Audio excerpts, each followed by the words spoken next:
तो देखिए, पश्चिमी यूपी में जंग बड़ी भीषण है। एक एक सीट की लड़ाई कांटे की रहनी है।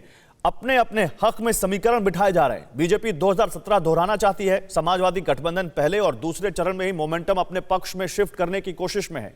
संयोग से पश्चिमी यूपी की जमीन खेती के लिए भी उर्वर है और यूपी की फसल राजनीति की फसल के लिहाज से भी बहुत ज्यादा उर्वर है। ऐसे में दो मुख्य खेमे बीजेपी और समाजवादी किन उम्मीदवारों पर नजरें टिकाए हैं, उन पर गौर कर लेते हैं। आइए जरा बेगौर पर चलते हैं और उसके बाद आपको बताते हैं कि किस पार्टी को आखिर किस मुद्दे से उम्मीद है। उनको क्या लगता है कि उत्तर प्रदेश, खासकर पश्चिमी उत्तर प्रदेश की जो ये जनता है, जाट लैंड के जो वोटर हैं, उनको क्यों वोट देंगे, क्या उम्मीद है उनको, जल्दी से ही आप जान लीजिए। सबसे पहले बीजेपी के बारे में करते हैं। बीजेपी को क्या उम्मीद है? बीजेपी वर्सेस समाजवादी पार्टी, इन दोनों का हम आपको यहां पर पूरा खाका रखते हैं। बीजेपी की उम्मीद है कि प्रधानमंत्री मोदी और सीएम योगी का मजबूत चेहरा उनके पक्ष में जाएगा और इसलिए उनको जाटों का या कहें वेस्ट यूपी में अधिक वोटर्स का वोट मिलेगा। लेकिन समाजवादी पार्टी को उम्मीद है कि अखिलेश यादव और बड़े जाट नेता जयंत चौधरी का जो साथ हुआ है, यह उनके पक्ष में जाएगा। आगे बढ़ते हैं।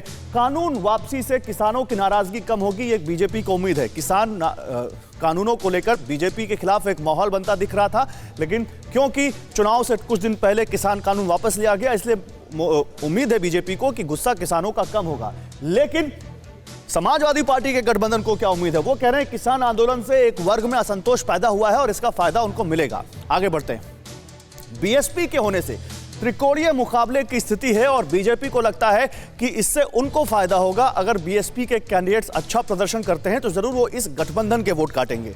और समाजवादी पार्टी के गठबंधन को क्या उम्मीद है कि जाट और मुस्लिम समुदाय की वापस एकजुटता 2013 के दंगों से पहले जो देखने को मिलता था, वो एक बार फिर से दिखेगा, तो ये उनके हक में जाएगा।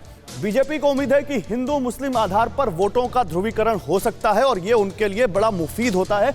जबकि समाजवादी पार्टी के गठबंधन को उम्मीद है कि मुस्लिम समुदाय का एक मुश्त वोट, और क्योंकि वेस्ट यूपी में मुस्लिम समुदाय का वोट ज़्यादा अच्छा है, जाटों का वोट करीब वहाँ पर वेस्ट यूपी में देखें तो 15 से 17% के बीच है, वो अगर इनके पास आया तो ये इनके हक में होगा। बीजेपी की उम्मीद है कि किसान सम्मान निधि और केंद्र की दूसरी योजनाएं जिनसे लोगों को फायदा हो रहा है, ये भी उनके हक में जाएगा, जिसमें आवास योजना को शामिल कर लीजिए, आप उज्ज्वला योजना को शामिल कर लीजिए, फ्री राशन की योजना को शामिल कर लीजिए।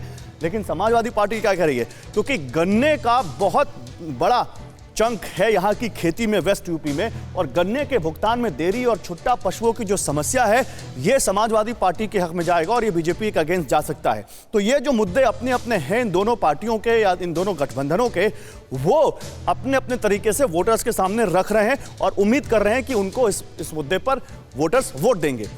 कोरोना धर्म नहीं देखता, जात नहीं देखता, अमीर गरीब ऊंच नीच नहीं देखता। कोरोना सिर्फ मौका देखता है, लेकिन आप उसे मौका मत दीजिए। बस इतना कीजिए, जब कभी दफ्तर से, बाजार से घर लौटिए तो इतना ख्याल जरूर रखिए, कहीं आपके साथ कोरोना आपके घर तो नहीं जा रहा। भूलिए मत, कोरोना अभी जिंदा है।